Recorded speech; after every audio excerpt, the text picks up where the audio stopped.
ದೈನಂದಿನ ಸುದ್ದಿಜಾಲ. ನಮಸ್ತೆ ವೀಕ್ಷಕರೇ, ನಾನು ಅನನ್ಯ ಎಸ್ ಭಾರದ್ವಾಜ್.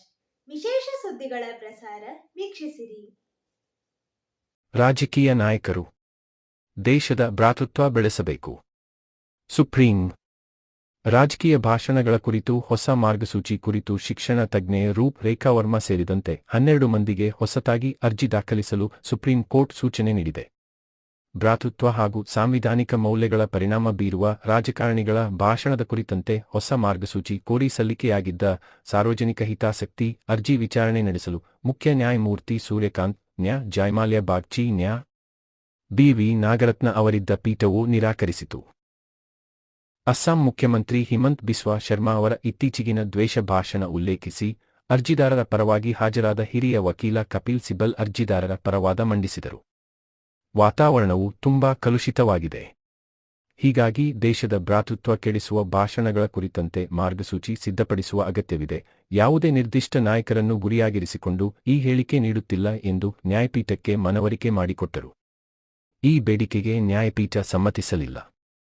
ಅರ್ಜಿಯು ನಿರ್ದಿಷ್ಟ ರಾಜಕೀಯ ಪಕ್ಷವನ್ನು ಗುರಿಯಾಗಿರಿಸಿಕೊಂಡಂತಿದೆ. ಇಂತಹ ಅರ್ಜಿಯನ್ನು ಮಾನ್ಯ ಮಾಡುವುದಿಲ್ಲ. ವಸ್ತುನಿಷ್ಠತೆ ಹೊಂದಿರುವ ಯಾವುದಾದರೂ ಒಂದು ನಿರ್ದಿಷ್ಟ ಅರ್ಜಿಯನ್ನು ಸಲ್ಲಿಸಲು ಎದುರು ನೋಡುತ್ತಿದ್ದೇನೆ ಎಂದು ಸಿಜೆಐ ತಿಳಿಸಿದರು. ಈ ಕುರಿತಾಗಿ ಹೊಸತಾಗಿ ಅರ್ಜಿ ಸಲ್ಲಿಸುವಂತೆ ಅರ್ಜಿದಾರರಿಗೆ ನ್ಯಾಯಪೀಠ ಸೂಚಿಸಿತು. ಭಾರತ ಮತ್ತು ಫ್ರಾನ್ಸ್ ನಡುವೆ ವ್ಯಾಪಾರ, ರಕ್ಷಣಾ ಕ್ಷೇತ್ರದ ಬಗ್ಗೆ ಮೋದಿ ಮ್ಯಾಕ್ರನ್ ಮಾತು. ಭೌಗೋಳಿಕ ರಾಜಕೀಯ ಪ್ರಕ್ಷುಬ್ಧತೆ ಹೆಚ್ಚುತ್ತಿರುವ ಸಂದರ್ಭದಲ್ಲಿ ವ್ಯಾಪಾರ, ರಕ್ಷಣೆ, ಇಂಧನ ಸುರಕ್ಷತೆ, ಅತ್ಯಾಧುನಿಕ ತಂತ್ರಜ್ಞಾನ ವಲಯಗಳಿಗೆ ಸಂಬಂಧಿಸಿ ಭಾರತ ಮತ್ತು ಫ್ರಾನ್ಸ್ ನಡುವೆ ಸಹಕಾರ ವೃದ್ಧಿಗೆ ಪ್ರಧಾನಿ ನರೇಂದ್ರ ಮೋದಿ ಮತ್ತು ಫ್ರಾನ್ಸ್ ಅಧ್ಯಕ್ಷ ಇಮ್ಯಾನುಯೆಲ್ ಮ್ಯಾಕ್ರನ್ ಶಪಥ ಮಾಡಿದರು. ಮೋದಿ ಅವರು ಮ್ಯಾಕ್ರನ್ ಅವರೊಂದಿಗೆ ಮುಂಬೈನ ಲೋಕಭವನದಲ್ಲಿ ಮಂಗಳವಾರ ದ್ವಿಪಕ್ಷೀಯ ಮಾತುಕತೆ ನಡೆಸಿದರು. ಮಾತುಕತೆ ವೇಳೆ ರಕ್ಷಣಾ ಸಹಕಾರ ಮತ್ತು ಅತ್ಯಾಧುನಿಕ ತಂತ್ರಜ್ಞಾನ ವಲಯಗಳ ದ್ವಿಪಕ್ಷೀಯ ಒಪ್ಪಂದಕ್ಕೆ ಹೆಚ್ಚು ಒತ್ತು ನೀಡಲಾಗಿದೆ ಎಂದು ತಿಳಿದುಬಂದಿದೆ. ಮೋದಿ ಅವರು ಮಾಧ್ಯಮಗಳಿಗೆ ಹೇಳಿಕೆ ಬಿಡುಗಡೆ ಮಾಡಿದ್ದು ಭಾರತ ಫ್ರಾನ್ಸ್ ವಿಶೇಷ ಬಾಂಧವ್ಯ ಹಂಚಿಕೊಂಡಿವೆ ಎಂದಿದ್ದಾರೆ. ಫ್ರಾನ್ಸ್ ಭಾರತದ ಅತ್ಯಂತ ಹಳೆಯ ಪಾಲುದಾರ ರಾಷ್ಟ್ರ. ಮ್ಯಾಕ್ರನ್ ಅವರೊಂದಿಗೆ ಸೇರಿ ಉಭಯ ದೇಶಗಳ ನಡುವಣ ಕಾರ್ಯತಂತ್ರದ ಸಹಭಾಗಿತ್ವವನ್ನು ಮತ್ತೊಂದು ಮಜಲಿಗೆ ಕೊಂಡೊಯ್ಯುತ್ತೇವೆ ಎಂದು ಹೇಳಿದ್ದಾರೆ. ಆಳವಾದ ನಂಬಿಕೆ ಮತ್ತು ದೂರದೃಷ್ಟಿಯ ಆಧಾರದ ಮೇಲೆ ಎರಡೂ ರಾಷ್ಟ್ರಗಳ ನಡುವೆ ವಿಶೇಷ ಜಾಗತಿಕ ಕಾರ್ಯತಂತ್ರದ ಸಹಭಾಗಿತ್ವಕ್ಕೆ ಮುಂದಡಿ ಇಟ್ಟಿದ್ದೇವೆ ಎಂದಿದ್ದಾರೆ.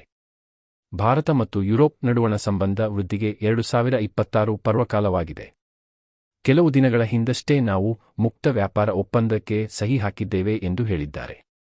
ಜಗತ್ತು ಅನಿಶ್ಚಿತತೆಯಿಂದ ಸಾಗುತ್ತಿರುವ ಇಂಥ ಸಂದರ್ಭದಲ್ಲಿ ಭಾರತ ಫ್ರಾನ್ಸ್ ಪಾಲುದಾರಿಕೆಯು ಜಾಗತಿಕ ಸ್ಥಿರತೆಗೂ ಶಕ್ತಿ ತುಂಬಲಿದೆ ಎಂದು ಬಣ್ಣಿಸಿದ್ದಾರೆ. ವೇಮಗಲ್ನಲ್ಲಿ ಹೆಲಿಕಾಪ್ಟರ್ ಜೋಡಣಾ ಘಟಕ 2027ಕ್ಕೆ ಮೊದಲ ಹೆಲಿಕಾಪ್ಟರ್ ಸಿದ್ಧ.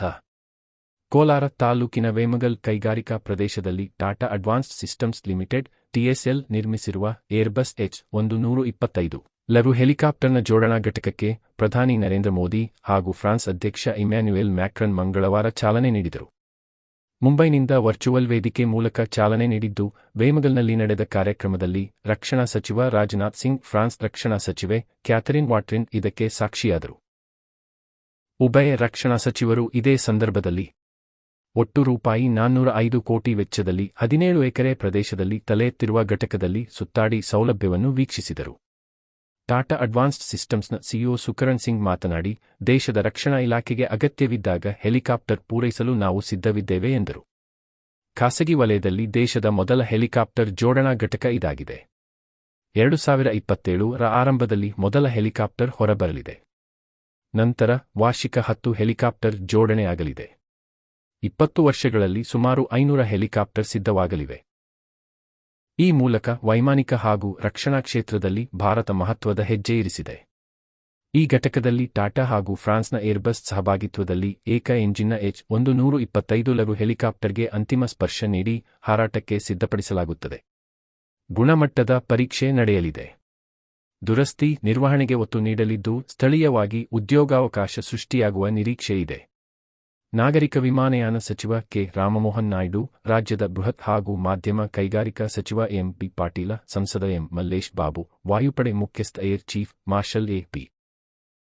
ಸಿಂಗ್ ಟಾಟಾ ಸನ್ಸ್ ಅಧ್ಯಕ್ಷ N Chandrasekaran, Airbus helicopter CEO Bruno Even, ಜಿಲ್ಲಾಧಿಕಾರಿ M R Ravi, Tata advance systems ಹಾಗೂ ಏರ್ಬಸ್ನ ಅಧಿಕಾರಿಗಳು ಭಾಗವಹಿಸಿದ್ದರು. ರು 1,000 ಕೋಟಿಗೂ ಅಧಿಕ ಹೂಡಿಕೆ. ಹೆಲಿಕಾಪ್ಟರ್ ಜೋಡಣಾ ಘಟಕ ಸ್ಥಾಪನೆಗೆ ರೂಪಾಯಿ 1,000 ಕೋಟಿಗೂ ಅಧಿಕ ಹೂಡಿಕೆ ಆಗುವ ನಿರೀಕ್ಷೆಯಿದೆ. ಕೌಶಲ ಹಾಗೂ ಶ್ರಮಿಕ ಯುವಜನತೆಗೆ ಉದ್ಯೋಗಾವಕಾಶ ದೊರಕಲಿವೆ. ರಕ್ಷಣಾ ರಫ್ತು ಕ್ಷೇತ್ರಕ್ಕೆ ಮತ್ತಷ್ಟು ಬಲ ಬರಲಿದೆ ಎಂದು ರಕ್ಷಣಾ ಸಚಿವ ರಾಜನಾಥ್ ಸಿಂಗ್ ಹೇಳಿದರು. ರಕ್ಷಣಾ ರಫ್ತು ಕ್ಷೇತ್ರದಲ್ಲಿ ಭಾರತ ಇತ್ತೀಚಿನ ದಿನಗಳಲ್ಲಿ ವಿಶ್ವದ ಅಗ್ರಮಾನ್ಯ ದೇಶಗಳ ಸಾಲಿಗೆ ಸೇರಿದೆ. ಈಗ ಖಾಸಗಿ ವಲಯದ ಪಾಲು.